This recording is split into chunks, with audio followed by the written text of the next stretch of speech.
안녕하세요. 뷰티풀 구독자 여러분 반갑습니다. 오랜만에 다시 인사드리는데요. 저는 평범한 개인들이 노후자금, 은퇴자금, 연금 투자 같은 거를 도와드리고 있는 업라이즈 투자자문의 대표로 근무하고 있는 김성일입니다.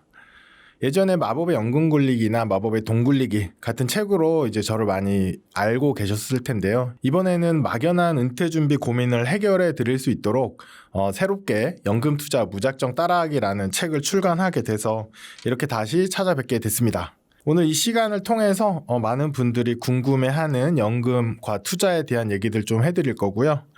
여러분이 미래의 나에게 보내는 가장 확실한 평생 월급을 어떻게 세팅해야 되는지 좀 말씀드릴 수 있도록 하겠습니다. 은퇴 준비를 할 때 이 목표 금액부터 정할 필요는 없습니다. 내가 한 달에 얼마를 쓸지 현금 흐름이라고 하죠. 그걸 파악하는 게 먼저인데요. 계산법은 굉장히 간단하게 설명드릴 수 있어요. 첫 번째가 70% 법칙입니다.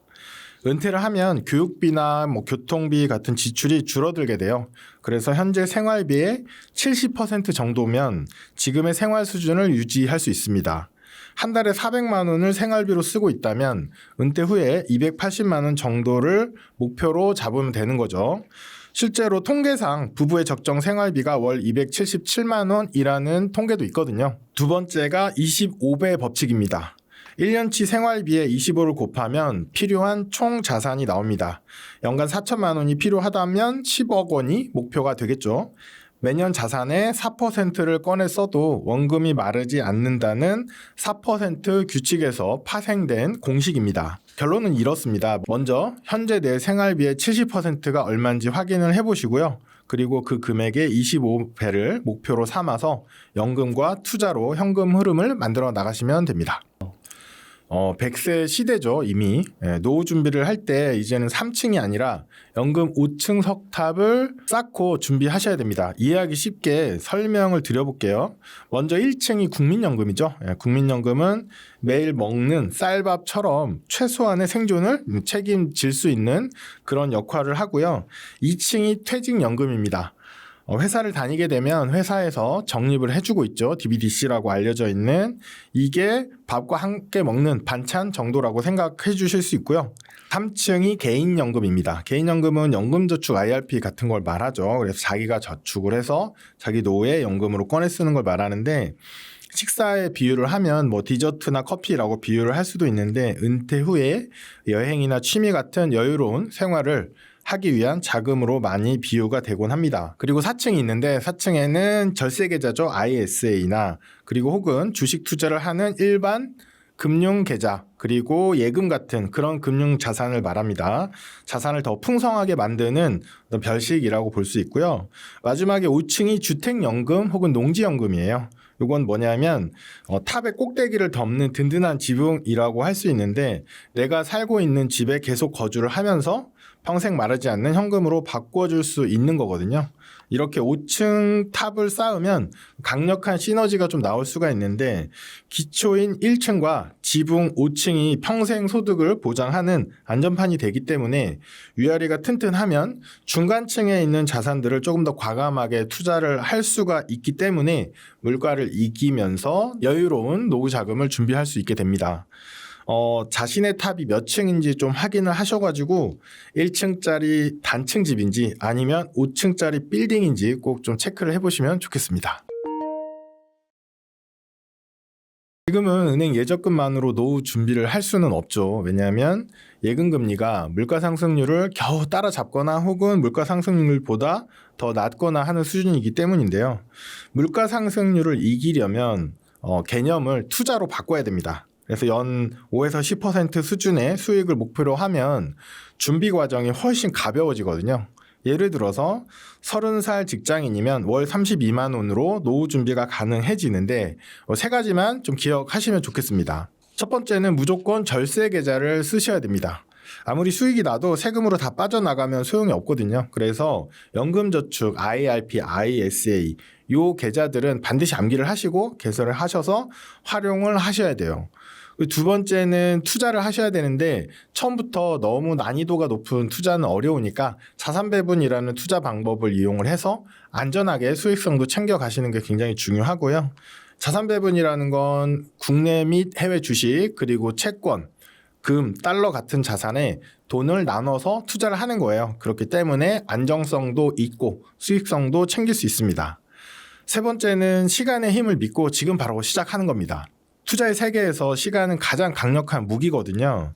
내 소득이 오르는 만큼 저축액도 일부 조금씩 늘리는 거죠. 그런 식으로 하면 한 달에 32만 원이라는 적은 금액으로도 충분히 목표를 달성할 수 있습니다. 결론은 간단한데 예적금의 굴레에서 벗어나서 절세 계좌라는 든든한 그릇에 자산 배분이라는 요리를 담는 거예요. 이번 달 32만 원부터 바로 시작해 보시면 좋겠습니다. 네, 시작하자마자 16.5%의 수익을 확정 지을 수 있는 계좌가 있어요. 바로 개인연금인 연금저축과 IRP입니다. 요거는 이제 투자 실력하고 상관이 없고 단순히 이 계좌에 저축을 하기만 해도 연말정산 때 납입액의 최대 16.5%를 세금으로 돌려받게 됩니다.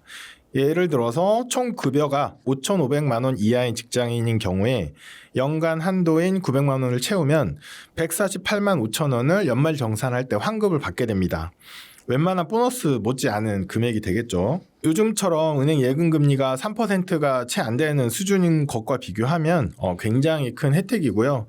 그래서 또 말씀을 드리는 게 저축을 하실 때, 월급 받고 저축을 하실 때 은행에서 예적금을 하실 게 아니라 연금저축이나 IRP 혹은 ISA 계좌에서 저축을 하시는 것을 굉장히 추천드리고 있습니다.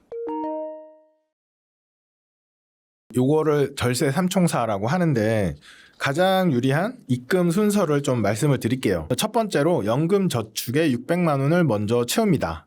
IRP보다 연금저축이 수수료가 저렴하고 인출도 상대적으로 자유롭기 때문에 연금저축에 먼저 돈을 채우고요.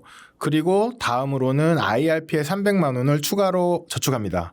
그렇게 되면 연금저축만으로는 세액공제 한도인 900만 원을 다 채울 수가 없기 때문에 IRP까지 활용해서 연말정산 혜택을 최대로 받는 거죠. 세 번째로는 그 이상의 여유자금은 경우에는 목적에 따라서 나누시면 되는데 결혼이나 전세자금 같이 몇 년 이내에 쓸 돈이다. 그런 경우에는 ISA를 활용하는 게 유리하시고요. 그런 목적이 아니라면 다시 연금저축에 최대 900만 원까지 채워서 계속 굴리게 되면 복리로 재투자하는 효과를 극대화할 수가 있습니다. 정리하면 연금저축 600, IRP 300, 그 다음에는 연금저축 혹은 IRP 이런 순서로 저축을 하시면 좋겠습니다. ISA를 3년 동안 굴리게 되면 그 돈을 연금계좌로 옮기는 이른바 환승 전략을 할 수가 있어요. 이 방법이 있으면 세금을 훨씬 더 아낄 수가 있는데 방법 되게 간단해요. ISA의 의무 가입 기간이 3년이고 이 3년이 지나고 해지를 하게 되면 60일 이내에 그 자금을 연금저축이나 IRP로 이체할 수 있습니다. 이렇게 하면 옮긴 금액의 10% 최대 300만 원까지 세액공제 한도를 더 늘려주게 되죠. 원래 연금의 세액공제 한도가 900까지였는데 이제 1,200만 원까지 공제 혜택을 볼 수가 있습니다. 16.5% 세율을 적용받는 직장인인 경우에는 연말 정산할 때 최대 198만 원까지 돌려받을 수 있습니다. 환급액이 50만 원가량 더 늘어나는 거죠. 여기서 팁을 하나 더 드리면 이걸 3년마다 계속 반복을 하는 거예요. ISA를 해지해서 연금에 넣고 다시 새 ISA를 만드는 풍차 돌리기를 하게 되면 3년마다 추가 세액공제를 챙길 수가 있기 때문에 이런 방법을 잘 알고 이용하시면 좋겠습니다. 네, 작년에 20% 정도 수익이 났고요. 23년, 24년에는 15, 24% 정도 수익이 났어요. 매년 이렇게 두 자릿수로 높은 수익이 난다고 오해하시면 안 되는 게 22년에는 16% 손실이 났습니다. 연단위 손실은 7년 동안 처음으로 있었던 일이고요. 이렇게 7년 넘는 기간 동안에 연복리로 계산해 보니 한 12% 정도 연간 성과를 내고 있는 상황이고요. 비결은 특별한 기법이 아니고 자산 배분의 원칙을 지킨 결과라고 볼 수 있습니다. 어떤 경제 상황에도 흔들리지 않는 K-올레더 포트폴리오라는 게 있는데 이 책에도 설명이 되어 있지만 간단하게 비중을 알려드리면 첫 번째로는 공격수인 주식의 50% 정도를 넣습니다. 미국과 신흥국에 반반씩 배분을 하고요. 신흥국 같은 경우에는 한국, 중국, 인도에 고르게 분산을 합니다. 여러 나라에 분산을 하게 되면 수익의 안정성이 높아지는 게 핵심입니다. 두 번째로는 수비수인 장기국채의 약 30%를 배분을 합니다. 주식이 떨어질 때 방패 역할을 해줄 한국과 미국 국채에 나눠서 담습니다. 세 번째로 리베로 역할을 하는 금의 20% 정도를 투자합니다. 그 주식과 채권이 동시에 흔들릴 때, 동시에 빠질 때 계좌를 지켜주는 역할을 하게 되는데, 이때 미국 주식이나 미국 국채, 금 같은 경우에는 모두 환 노출 상품을 골라야 하는데, 그렇게 함으로써 달러에 투자하는 효과를 가져가게 되거든요. 위기 상황에서 달러 가치가 오르는 효과를 챙기기 위해서입니다. 시장이 오르든 내리든 이 비율을 정기적으로 맞추는 리밸런싱만 잘해주셔도 누구나 연금 계좌를 든든한 자산으로 만드실 수 있습니다. 매달 들어오는 배당금이 굉장히 달콤해 보일 수는 있는데 노후를 위해서는 약간의 주의가 좀 필요합니다. 첫 번째로는 세금의 함정인데요. 배당금 같은 경우에는 15.4%의 배당 소득세가 붙게 되고 받은 즉시 세금을 떼기 때문에 돈이 굴러가는 복리 효과가 좀 떨어지게 되고요. 그리고 나중에 금융소득 종합과세 위험이 있어요. 배당 소득과 이자 소득을 합쳐서 연간 2천만 원을 넘으면 이런 해당이 되기 때문에 그렇게 되면 종소세 건보료 부담이 높아질 수 있어서 주의가 필요하고요. 두 번째로 제살 깎아먹는 구조들이 좀 많이 있어요. 최근 유행하는 고배분 상품들을 보면 높은 배당금, 분배금을 유지하기 위해서 상승장에서 수익을 포기하는 경우도 많고 원금을 깎아서 이제 주는 형식인 경우도 많아요. 실제로 장기 성과를 보면 단순히 지수를 추종하는 것보다 성과가 못한 경우가 굉장히 많습니다. 세 번째로 장기 성장을 놓치기가 쉬운데요. 당장의 배당에만 집중을 하다 보면 인플레이션을 이겨낼 수 있는 자본 차익의 기회를 놓치게 됩니다. 배당을 많이 준다고 해서 그 상품이 무조건 안전하다라는 이제 오해도 굉장히 많은데 그런 걸 주의를 하셔야 되고 그래서 제가 추천하는 방법은 자가 배당이에요. 스스로 배당을 만들어내는 전략인데 내가 필요한 생활비만큼 자산을 매도를 해서 생활비로 사용하는 건데 요거를 다른 말로 총수익 투자법이라고도 하거든요. 총수익이란 건 자본 차익과 배당 소득을 다 합쳐서 말하는 거고 그런 관점에서 준비를 하시는 게 세금 효율성이나 장기 성장 면에서 훨씬 현명하고 안전한 은퇴 방법이 아닌가 저는 이렇게 생각을 합니다. 퇴직금 이런 거 굉장히 귀한 돈입니다. 그래서 좀 조심하셔야 되는데 가급적이면 절대로 한 번에 찾아서 빚을 갚아버린다거나 하시면 안 된다고 저는 생각을 하고 이 돈을 은퇴 후 평생의 현금으로 만드는 세 가지 포인트가 있으니까 참고를 해보시면 좋겠는데요. 첫 번째로는 무조건 IRP 계좌로 받아서 연금으로 쓰는 게 좋습니다. 퇴직금을 한꺼번에 받으면 세금을 많이 떼는데 IRP에 넣어서 10년 이상 연금으로 나눠서 받게 되면 세금을 최대 30에서 50%까지 깎아줍니다. 세금을 아끼면서 그 돈을 계속 재투자해서 복리 효과를 누리는 게 굉장히 중요하고요. 두 번째로는 예금에만 묵히지 말고 자산 배분 같은 투자 방법을 이용해서 돈을 좀 굴리셔야 됩니다. 물가는 계속 오르는데 은행 예금에만 넣어두게 되면 내 돈의 가치가 점점 떨어지게 되거든요. 주식이나 채권, 금, 달러 같은 자산에 골고루 나눠서 투자를 하게 되면 안정성도 지키고 수익성도 챙길 수 있습니다. 셋째로 주택연금하고 소일거리에 대해서도 좀 고민을 해보셔야 돼요.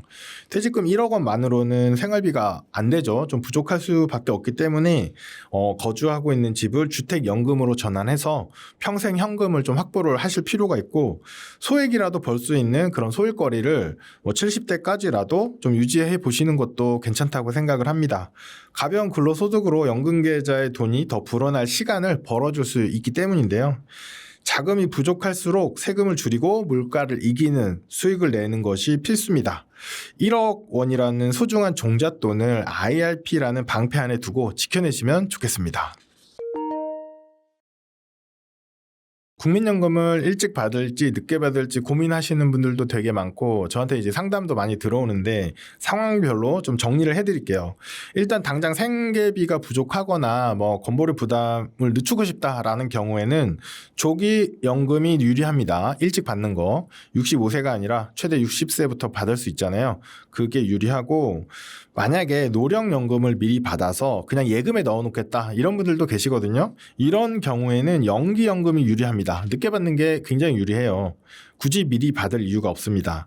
자, 그런데 노령연금을 미리 받아서 투자를 통해서 적절한 수익률, 뭐 예를 들어서 물가를 포함해서 한 7%대 이상의 수익률을 낼 수 있다라고 하면 확률적으로 조기에 받는 게 더 유리합니다. 모든 케이스에 다 유리한 건 아니지만 상당히 높은 확률로 조기 연금이 더 유리합니다. 건강이 안 좋거나 조기 사망 가능성이 있게 되면 당연히 조기 연금이 유리하겠죠. 개인연금은 상속이 가능한데 국민연금은 상속이 안 돼요. 그렇기 때문에 일찍 받아서 쓰는 게 더 유리할 수 있습니다. 노령연금 수급권자가 사망한 경우에는 당연히 연기연금이 불리하겠죠. 그럼 조기연금이 유리하다는 얘기고요. 연금 재정 리스크에 대해서 좀 걱정을 많이 하시는 분들이 있어요. 국민연금 제도가 어떤 문제가 생기지 않을까 이런 걱정들이 많이 있으신데 그런 걱정이 많다면 조기연금이 당연히 유리한 상황입니다. 그래서 대체적으로 무조건 좋다 이런 방법은 없지만 케이스별로 본인의 상황에 맞춰서 조기연금 혹은 정상연금, 연기연금을 선택하실 수 있을 것 같아요. 국민연금을 더 많이 받는 확실한 비결 중에 하나는 부부가 함께 연금을 받는 연금 맞벌이를 세팅을 하는 겁니다. 먼저 전업주부인 경우에는 임의가입이나 추후납부라는 제도가 있어요. 이걸 꼭 아셔야 돼요. 소득이 없더라도 가입할 수가 있고 예전에 직장생활 하면서 국민연금 보험료를 낸 적이 있게 되면 그 공백을 채울 수가 있어요. 부부 중 한 명이 먼저 세상을 떠나면 두 사람의 연금을 다 받을 수가 없기 때문에 각자 자기 명의 연금을 준비해 두는 게 굉장히 중요합니다. 그리고 국민연금에 기금이 고갈된다. 이 문제 때문에 좀 걱정하시는 분들도 많은데요. 제가 보기에 너무 불안해하실 필요는 없습니다. 국가가 존재하는 한 국민연금 반드시 지급된다고 보이거든요. 특히 국민연금의 장점이 물가가 오르는 만큼 연금액도 같이 올려주기 때문에 평생 지급하면서 물가만큼 또 올려준다. 이거는 민간 보험사의 연금 상품에서 절대 따라올 수 없는 국민연금만의 굉장히 강력한 무기입니다. 그 대신에 무조건 최대 금액을 내는 거는 좀 고민을 해보셔야 돼요. 그렇게 추천하지 않습니다. 국민연금은 사회보장 성격이 강하기 때문에 많이 낼수록 내가 받는 수익비는 오히려 좀 떨어져요. 그래서 임의가입을 할 때는 부담이 없는 최소 금액 기준으로 가입하게 되면 상대적으로 유리하기 때문에 그렇게 해서 가입 기간을 길게 가져가시는 게 유리하고 최대 금액을 넣는 건 오히려 수익비나 수익률에서 안 좋은 효과를 가져간다. 이거를 기억해 주시면 좋겠습니다. 조금 생소할 수도 있는데 톤틴 연금보험이라는 상품이 있어요. 일반 연금보험하고 재원을 모으는 방식이나 관리하는 방식이 조금 다른데 일반 연금보험 같은 경우에는 내가 낸 원금과 이자 혹은 수익을 돌려받게 되는데 톤틴 연금은 중도 해지하는 분들 혹은 중간에 사망하신 분들의 적립금을 살아남은 사람들이 나눠 갖는 구조입니다. 한마디로 오래 살수록 다른 사람의 몫이 내 연금의 보너스로 얹어지는 그런 상품이라고 볼 수 있는데요. 구체적인 사례를 보면 30세 남성이 매달 50만 원씩 20년간 총 1억 2천만 원을 낸다고 가정을 할 때 65세부터 30년 동안 연금을 받게 되면 총 4억 3천만 원 정도를 받을 수 있어요. 낸 돈의 3.6배를 받기 때문에 수익비가 3.6이다. 이렇게도 표현을 하는데 이 상품은 납입할 때 세액공제가 없어요. 그 대신에 연금을 받을 때 세금이 없는 비과세라는 특징이 있습니다. 연금보험도 이런 특징이 있고 변액연금도 이런 특징이 있습니다. 세제적으로는. 그 대신에 수익률을 좀 따져보셔야 돼요. 수익비가 3.6배니까 1억 2천 내고 4억 3천 받으니까 좋다라고 생각하실 수 있는데 요거를 투자 수익률 연환선 수익률 계산을 해보면 한 3.3% 정도 나오거든요. 연금저축 펀드에서 자산 배분 투자로 7% 정도 수익이 나게 되면 연금 받는 총 금액이 7억 2천 정도가 돼요. 아까 얘기했던 4억 3천보다 훨씬 높죠. 그렇기 때문에 각 상품, 제도에 따른 특징을 잘 이해하시고 선택하는 게 굉장히 중요할 것 같습니다. 자산 대부분이 집 한 채에 묶여 있어서 매달 쓸 현금이 부족할 때 주택연금이 굉장히 훌륭한 대안이 될 수 있습니다. 부부 기준 공시가격 12억 원 이하의 주택을 소유했다면 신청할 수 있는데요. 공시가격 12억 아파트의 실거래가는 대략 한 17억 정도 됩니다. 주택연금을 받는 금액은 부부 중에 나이가 적은 분을 기준으로 산정을 하게 되는데요. 첫 번째로 60세에 가입하게 되면 집값 1억 원당 약 20만 원을 받을 수 있습니다. 그럼 10억짜리 집이면 200만 원을 받을 수 있는 거죠. 그리고 나이가 70세인 경우에는 1억당 수령 금액이 300만 원으로 늘어납니다. 세 번째로 나이가 많을수록 기대 수명이 짧기 때문에 80세인 경우에는 1억 원당 약 47만 원으로 주택연금이 올라갑니다. 다시 말씀드리면 60세에 가입하면 1억당 20, 70세에는 1억당 30, 80세에는 1억당 47만 원 정도를 받을 수 있기 때문에 본인이 거주하시는 집의 실거래가 수준에서 이 금액을 곱해 보시면 됩니다. 실제로 얼마나 받을 수 있는지 궁금하시면 한국주택금융공사 홈페이지에 가서 조회해 보시면 간단하게 조회하실 수 있습니다. 연금 소득이 늘어나면 세금과 건보료 폭탄을 맞는 거 아니냐는 걱정을 저한테도 굉장히 많이 질문하세요. 저 같은 경우에는 굉장히 오랫동안 좀 많은 금액을 모으고 있어가지고 그거가 걱정이 안 되냐 이런 질문을 많이 하시는데 결론부터 말씀드리면 평범한 대부분의 은퇴자한테는 실제로 내는 금액이 굉장히 미미한 수준입니다. 먼저 세금부터 한번 팩트 체크를 해볼 건데요. 책에도 언급이 되어 있는데 65세 1인 가구인 경우를 보겠습니다. 이분 같은 경우에는 국민연금으로 매달 100만 원, 1년에 1,200만 원을 받는다라고 가정을 했어요. 이 1,200만 원 같은 경우에는 국민연금이기 때문에 세금이 나오죠. 그런데 이 세금이 전부 다 매겨지는 게 아니고 연금소득공제라는 게 있어요. 그래서 590만 원을 빼주게 되고 1인 가구일 때는 본인의 인적공제로 150만 원을 또 빼줍니다. 남은 금액에 최저세율 6%를 적용을 하고 세액공제까지 마치고 나서 지방세를 더하면 1년 동안 내는 총 세금이 20만 4,600원이에요. 매달 100만 원을 받으면서 내는 종합소득세가 한 달에 17,000원이니까 1.7% 정도니까 이거 높다고 하긴 좀 그렇죠. 그리고 건강보험료도 계산을 해야 되는데 건보료를 계산을 할 때 국민연금 같은 공적연금 소득은 전체 금액이 아니라 50%만 반영을 해서 계산을 합니다. 매달 100만 원의 국민연금을 받게 되면 여기서 절반인 50만 원만 반영을 해서 세금을 계산하게 되는데 실제로 늘어나는 건강보험료를 계산해보면 이것도 약 17,000원 정도 돼요. 한 달에. 우리가 흔히 말하는 은퇴 후 건보료 폭탄의 진짜 주범은 연금이 아니고 깔고 앉아있는 재산입니다. 재산. 집 같은 거죠. 그런 경우가 대부분이고 연금이 세금 폭탄을 가져오는 경우는 극히 드뭅니다. 정말 많이 받는 경우. 그리고 또 앞에 사례는 공적연금에만 해당하는 거고 개인연금은 해당이 없어요. 그렇기 때문에 늘어나는 세금이나 건보료보다 내 손에 들어오는 연금 수익이 훨씬 크기 때문에 안심하고 든든하게 연금을 늘려가시기를 강력히 추천드리고 특히 개인연금은 세금이 다르다라는 걸 알고 계셨으면 좋겠습니다. 은퇴 후에 가장 무서워하는 것 중에 하나가 건보료 폭탄이라고 해요. 이 폭탄을 확실하게 막아줄 3가지 방패를 한번 설명을 드려볼게요. 첫 번째로는 가장 강력한 무기인 절세 계좌를 활용하는 겁니다. 일반 계좌는 이자나 배당이 연 1,000만 원만 넘어도 그 전액이 건보료 대상이 되거든요. 하지만 연금저축이나 IRP에서 받은 연금 그리고 ISA 계좌의 수익은 건보료 산정 기준에서 제외됩니다. 그렇기 때문에 퇴직 직전이 아니라 미리미리 자산을 이쪽 계좌로 옮겨두는 게 핵심입니다. 두 번째로 임의가입 계속제도라는 게 있기 때문에 요거를 잘 기억을 해두십시오. 퇴직 후에 지역가입자로 바뀌면 건보료가 껑충 튀는 경우가 많은데 이때 임의 계속가입 제도라는 걸 신청을 하게 되면 최대 3년 동안은 직장 다닐 때 내던 수준의 보험료만 낼 수 있습니다. 다만 처음 지역보험료 고지서를 받고 나서 2달 이내에 신청하셔야 한다는 것도 기억을 해두셔야 하고요. 세 번째로는 건보료 전용 통장을 만드는 것도 방법입니다. 지역가입자가 되면 소득뿐 아니라 집이나 땅 같은 재산에도 건보료가 붙게 되거든요. 소득이 끊긴 상태에서 갑자기 큰 고지서를 받으면 굉장히 당황할 수 있는데 미리 예비비를 떼어두게 되면 갑작스러운 지출에 대비할 수 있기 때문에 그런 것도 팁으로 좀 참고해 주시면 좋을 것 같습니다. 네, 오늘 연금과 투자에 대해서 되게 다양한 얘기들을 나눴는데요.